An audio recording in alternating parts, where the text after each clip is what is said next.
దేవుని పరిశుద్ధ నామానికి మహిమ కలుగును గాక. యేసయ్య పరిశుద్ధుడు, పరిశుద్ధుడు. మనల్ని కూడా పరిశుద్ధులుగా జీవించమన్నాడు. న్యాయాధిపతుల గ్రంథము 2వ అధ్యాయము 1-5 దాకా.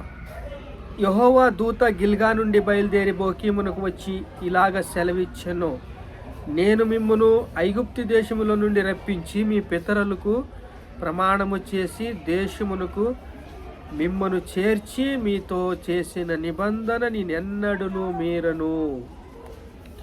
మీరు ఐగుప్తులోంచి వచ్చిన నిబంధనను మీ ఎప్పుడు కూడా మీరను అని దేవుడు చెప్తున్నాడు. ఎందుకంటే ఒకసారి నోహావుతో నిబంధన చేసుకున్నాడు.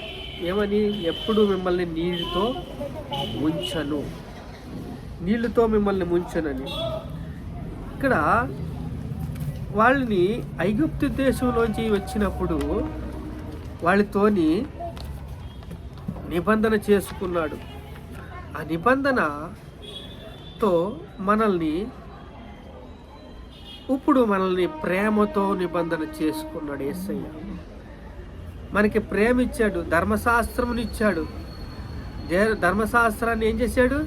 ఆయన నెరవేర్చాడు. సిలువ దెబ్బలు ఆయన తిన్నాడు. సిలువ దెబ్బలు తిని ఆయన మనల్ని ఎంతగానో ప్రేమతో పిలుచుకున్నాడు. 2 ఆజ్ఞలు ఇచ్చాడు. నిన్ను వలె నీ పొరుగువాన్ని ప్రేమించు. మరొకటి, పూర్ణ ఉదయంతో, పూర్ణ ఆత్మతో, పూర్ణ శక్తితో, పూర్ణ బలముతో నన్ను ఆరాధించండి.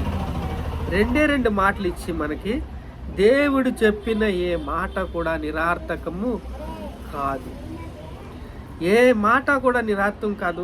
ఆయన రాజ్యానికి అంతము లేనిదై ఉన్నది. అప్పుడు, ఇప్పుడు, ఎప్పుడు కూడా ఆయన రాజ్యము అంతము లేనిదిగా ఉండును. ఆయన కృప నిరంతరం ఉంటుంది. ఆయన కృప నిరంతరం ఉంటుంది. ఆయన ఎంతగా దూషించారంటే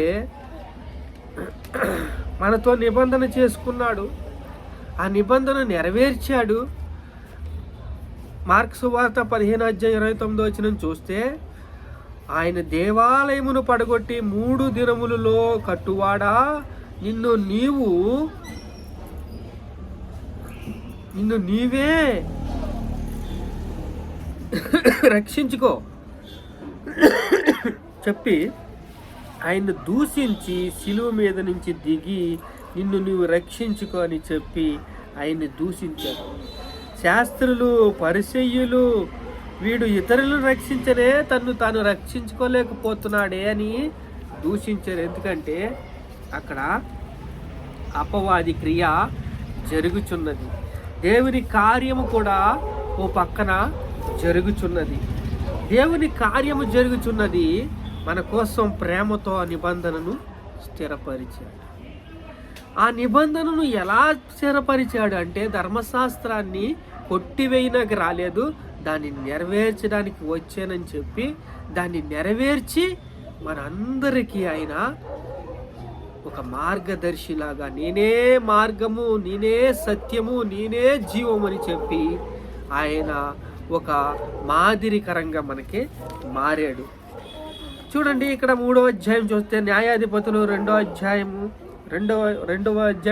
3వ వచనం చూస్తే, వారు నా బలిపీఠమును విరగొట్టే వాళ్ళని ఆజ్ఞ ఇచ్చి తిని గాని మీరు నా మాట వినలేదు.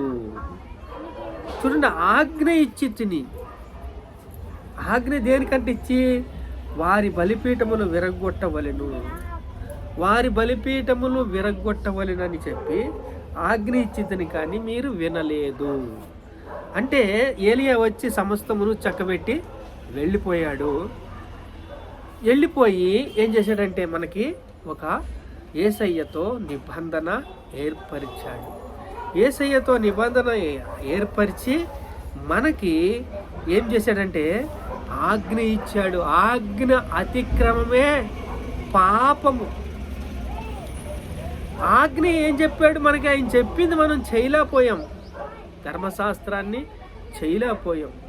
ధర్మశాస్త్రాన్ని చేయలేకపోగా ఆయన సిలువెక్కి, ఆయన రక్తం కాచి, ఆయన కొట్టబడి, ఆయన దున్నబడి, ఆయన చీల్చబడి మనకి పునర్జన్మ సంబంధమైన గొప్ప కృపనిచ్చాడు. ఆయన కృప నిరంతరము నిండును. ఆయన కృప నిరంతరం ఉంటుందన్నమాట. ఆయన ఆ నిబంధనను ఏం చేశాడంటే మనకి ఇచ్చాడంట. ఆయన నిబంధన ఎలాంటి నిబంధన అంటే ప్రేమతో ఉన్న నిబంధన.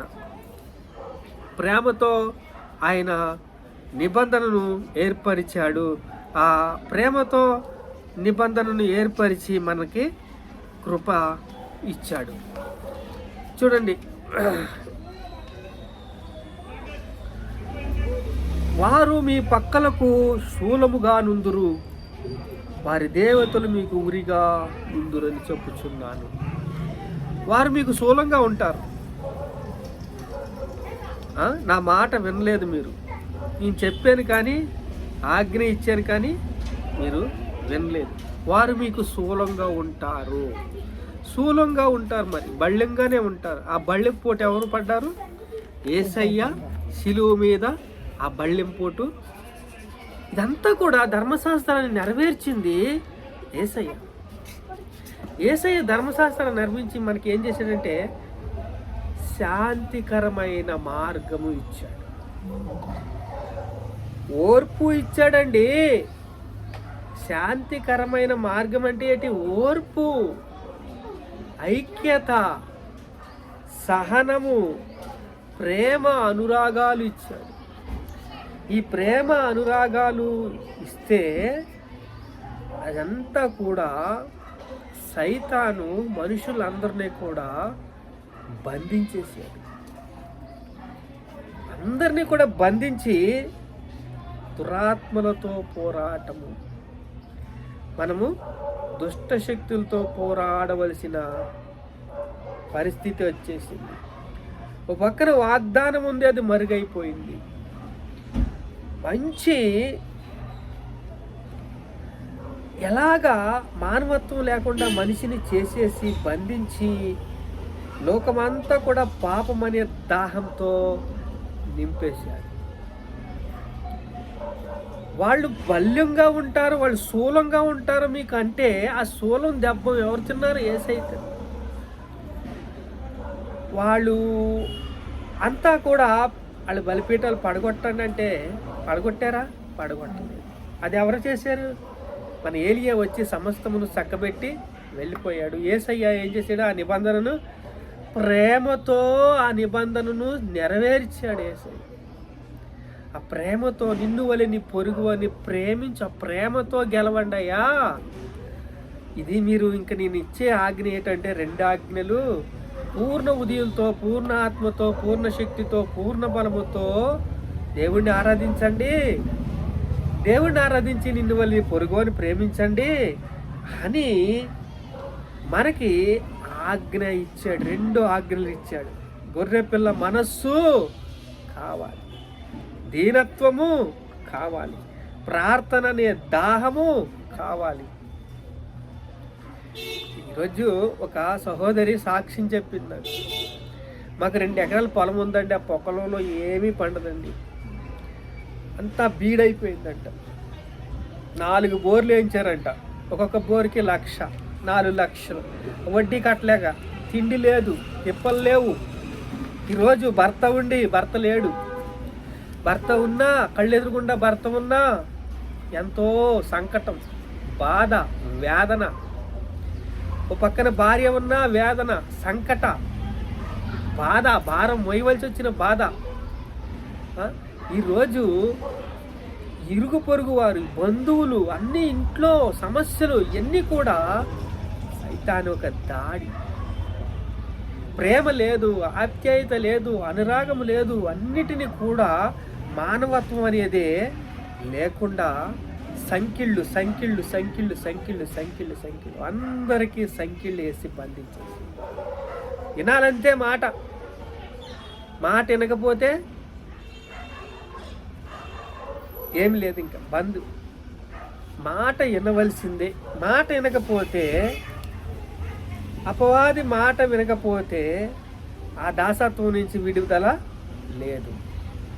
యేసయ్య మనకి గొర్రెపిల్ల రక్తంలో సిలువ ఎక్కించి ఆయనతో నిలబడి సత్యముతో నడిచినట్లయితే, గొర్రెపిల్ల మనసు ఉన్నట్లయితే, దీనత్వం ఉన్నట్లయితే, ప్రార్థన దాహం ఉన్నట్లయితే పరలోకము నుంచి మనకి కావలసిన స్వాస్థ్యము ఇవ్వడానికి సిద్ధంగా ఉన్నాడు. వీళ్ళు ఎక్కడి నుంచి ఎక్కడికి ప్రయాణం చేశారు చూడండి ఒక మాట. ఇక్కడి నుంచి అబ్రహాము నీ దేశము ఇడిపెట్టి రమ్మన్నాడు. ఎక్కడికి వచ్చాడు? మళ్ళీ కనానికి వచ్చాడు. కనాన్ దేశం నుంచి ఎక్కడికి వెళ్ళారు? ఐగుప్తుకు వచ్చారు. ఐగుప్తుకు వచ్చి ఇప్పుడు అబ్రహాం కనాన్ దేశం నుంచి ఐగుప్తుకు వచ్చాడు. అబ్రహాము కనాన్ దేశం కాడి నుంచి ఏసేపు ఎముకలను తీసుకుని ఎక్కడికి వచ్చారు? మోషేను యెహోషువ కలిసి ఎక్కడికి వచ్చారు? కనాన్ దేశానికి వచ్చారు. కనాన్ దేశంలో స్వాస్థ్యం ఎవరిది? ఎక్కడి నుంచి వచ్చింది ఆ స్వాస్థ్యం? భూమే కదా. భూమి ఆకాశం నాదే కదా అన్నాడు కదా. ఇప్పుడు ఈ స్వాస్థ్యము, అతని స్వాస్థ్యము సరిహద్దులోని ఆ స్వాస్థ్యము వాళ్ళకి అయ్యింది. ఎక్కడ? కనాను దేశంలో స్వాస్థ్యము వాళ్ళకి అయ్యింది. అందుకే ఇప్పుడు దేవుడి దగ్గర నుంచి మనం సంపాదించుకున్నది ఎక్కడికి పోదు. మన పిల్లల పేరుని అలాగుంటుంది. ప్రార్థన ఉంటుంది. ఎప్పుడైతే అధర్మం, అన్యాయం, అవినీతి ఏముండవు, కానీ ప్రార్థనతో బలిపీఠము కట్టి ప్రార్థన చేసి, ఎవరు? అబ్రహాం నుంచి ఇప్పుడు దాకా బలిపీఠం కట్టి ప్రార్థన చేసింది, సత్యంగా నడబడ్డది, నేనే మార్గం, నేనే సత్యం, నేనే జీవం అని చెప్పిన యేసయ్య ప్రతి మాట నెరవేర్చాడు. కాబట్టి యేసయ్యని వెంటబెట్టుకున్న వాళ్ళందరూ కూడా ఇక్కడ బాగుంటారు, అక్కడ పరలోకంలోనే కూడా బాగుంటారు. అంతా కూడా నిలబడి భూమి ఆకాశములు గతించిన నా మాటలు గతించమన్నారు. ఆ మాటలను ఎవరు పెనవేసుకుని ఉంటారో వాళ్ళకి నిత్య జీవం. అగ్ని ఆరదు, ఆత్మ చావదు. ఈ ఆత్మకి చావు లేదు. అంతే. వేదన వేదన వేదన వేదన. అక్కడ అపవాదికి బందీగా ఉండిపోయి అపవాదిని అంతా మాట వింటే వేదన వేదన వేదన వేదన. ఎప్పుడైతే దేవుడి మాట వింటారో, ప్రార్థన పూర్వకంగా ఉంటారో, జయిస్తారో, స్వాస్థ్యం మీద ఉద్ది, పరలోక భాగ్యం మీద ఉద్ది, పరలోకంలో యుగయుగాలు దేవుడితో ఆనందిస్తారు, సంతోషిస్తారు, సమాధానం ఇస్తారు. ఎందుకంటే యేసయ్య శత్రువు పాదాల కిందకు వస్తానని చెప్పాడు. రాజ్యము, శక్తియు, బలము ఇప్పుడు క్రీస్తు ఆయనని చెప్పాడు. మనము దేవుడిని స్తుతించి, దేవుడిని ఆరాధించి, దేవుడిని గణపరిచి, దేవుడిని మహింపరిచినప్పుడు మనము ఆనందించుకుంటాము, సంతోషంగా దేవుణ్ణి ఆరాధిస్తాం. ప్రార్థన చేసుకుందాం. మహాపరిశుద్ధులైన తండ్రి, స్తోత్రాలు నాయన, స్తోత్రాలు తండ్రి, స్తోత్రాలు యేసయ్య. పరలోక రాజ్య భాగ్యం మాకు ఇచ్చావు తండ్రి. నాకు నైనా ప్రభు, ఇదిగో తండ్రి, న్యాయాధిపతులు 2వ అధ్యాయంతో మాతో మాట్లాడేవు నాయన, విడుదల ఇచ్చావు తండ్రి. ప్రభు మీకే స్తోత్రాలయ్యా. అంతా ధర్మశాస్త్రం అంతా నెరవేర్చింది నీవు నాయన. మేము తండ్రి మీ వెనకాల వస్తున్నాం మేము తండ్రి. ప్రభు నీకే స్తోత్రాలయ్యా.